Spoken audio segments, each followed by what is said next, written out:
Hi, good afternoon mga ka-vlog. Dito, afternoon sa amin. Magandang umaga o good evening, Philippines. Hi, welcome my vlog.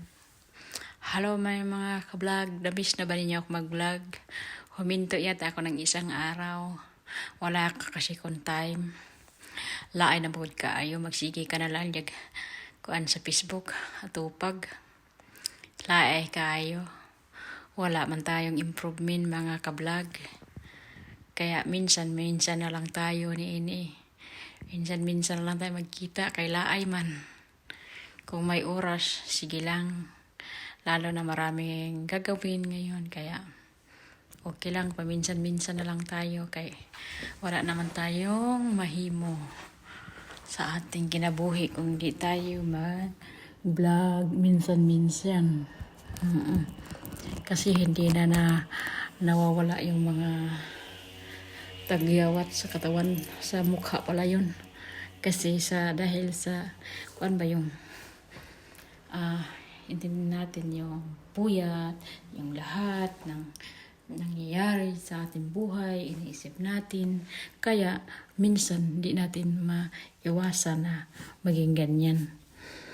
Dahil sa time, laay sad kaayo o pagod ka na, nawalan ka na ba ng gana. Kaya minsan na lang ako magbablog.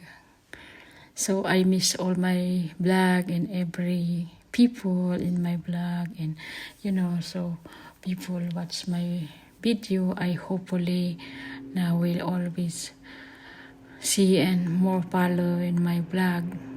Kahit boring ang akin vlog o hindi maganda para sa inyo o wala kayong makukuan sa akin na pagtuturo paanong gagawin, kasi alam ninyo wala rin akong alam dyan. Parehas lang tayo. Kung kayo naghanap ng kuan, ako wala akong kuan dyan. Alam na ituturo sa inyo paano mag-improve. Kay sa akin nga hindi nga ako nag-improve.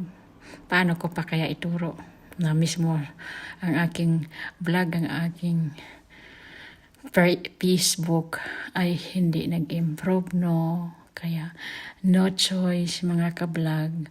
We waiting in every vlog we meet in life. That's why I can see we help each other. Maybe we are very successful one day in life.